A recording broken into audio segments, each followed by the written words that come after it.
It's the ultimate travel guide from the people who know it best. Weekends with Yankee.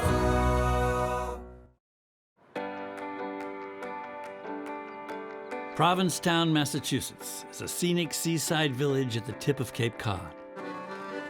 Home to both artists and fishermen, it's actually here, not Plymouth, where the Pilgrims first landed back in 1620. We're visiting the 40 miles of pristine sand dunes and beaches known as the Cape Cod National Seashore. To lead the way, Richard joins local expert Rob Costa of Arts Dune Tours, whose family has led guided trips to this beautiful seascape and its famous artist cottages since 1946. You know, it's funny, when I fly over Cape Cod, it's such a distinct arm of sand. You know, I feel like I'm on the end of the earth, and the maps all say, you know, don't go beyond here in the ocean. I call it the outback of Provincetown because it's out there. It's 4,000 acres of sand dunes and beaches and forest land. This to me is magic. Oh. My gosh. I mean, we're only about 100 yards off the main road, and it's already spectacular. Beautiful.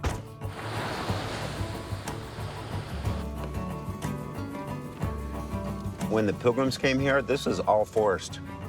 Oh, this Basically, was forest, really? This was all forest. Yeah, the early settlers, many Portuguese fishermen and English settlers, they came to Provincetown to fish. So what do you need to do? Build up a fishing village, but a lot of wood. So they started coming out here and chopping trees down. Once the trees were gone, the wind came along, blew the topsoil away. Eventually, the sand was uncovered, and the wind created these dunes from man's destruction of the forest. This is a national park, right? Yeah, this is the Cape Cod National Seashore, which is a division of the national park system. The government had this open for a while for the public. Too many people were doing too much destruction over the years. So eventually they just left it open for commercial use dune tours and people who live out here in shacks.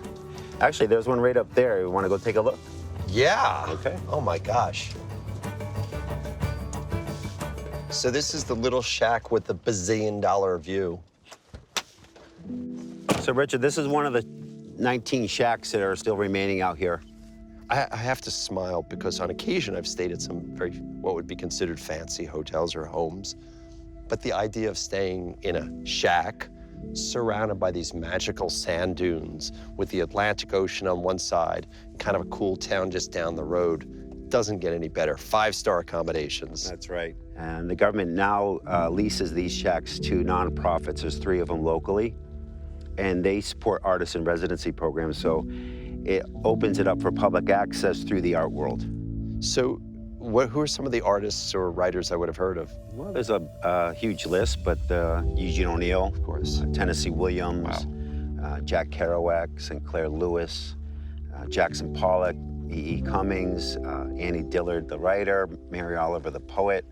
Norman Mailer has been out here before, so I think the most common thing is everyone finds it very serene and beautiful, Sure. but everyone finds their own special way to appreciate this area out here, I think. So I'm assuming this is off the grid.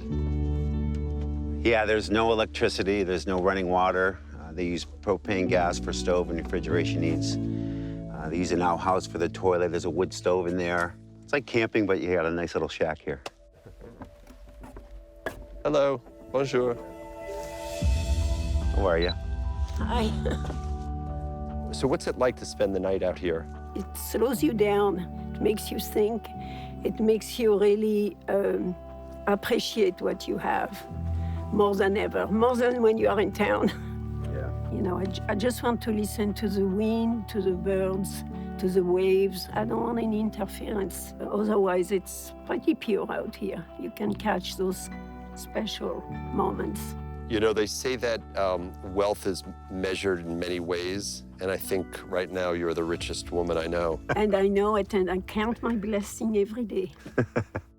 This is as magical a place as there can be on Earth. Well, I have a lot more to show you. I'd love You ready? to see it. Let's yeah. go. Truck over there. Smell those leaves.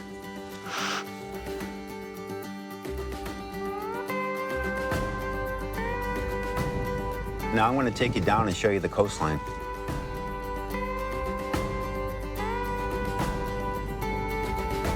You know, I'm sure people have asked you 1,000 times, why are the dunes so magnificent and large here in Provincetown?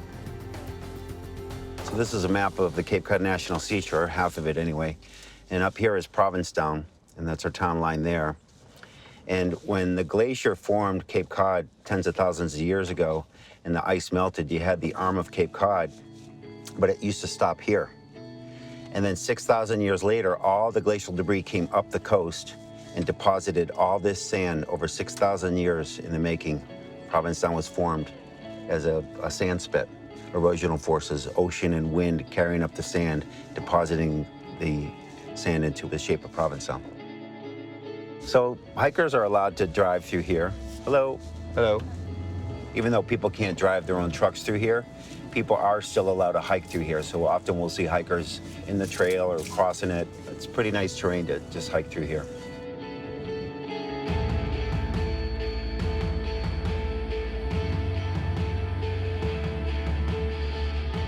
Boy, driving on the beach is really a treat.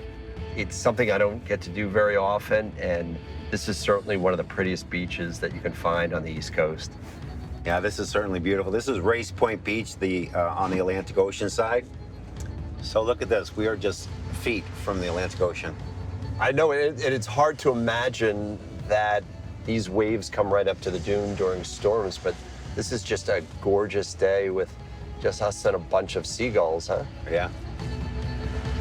I mean, the fact that we're driving right up to the water's edge is pretty darn cool. Yeah. What a spectacular day. Awesome. You know, this is a view you never get tired of, and I just want to thank you. This was more than a tour. This was an exclamation point to Cape Cod, Provincetown, the magical dunes that you took us around. So I know the tour ends, but the memories last. Yes, so you do. Thank you so much. Thank you so much. Been a great tour.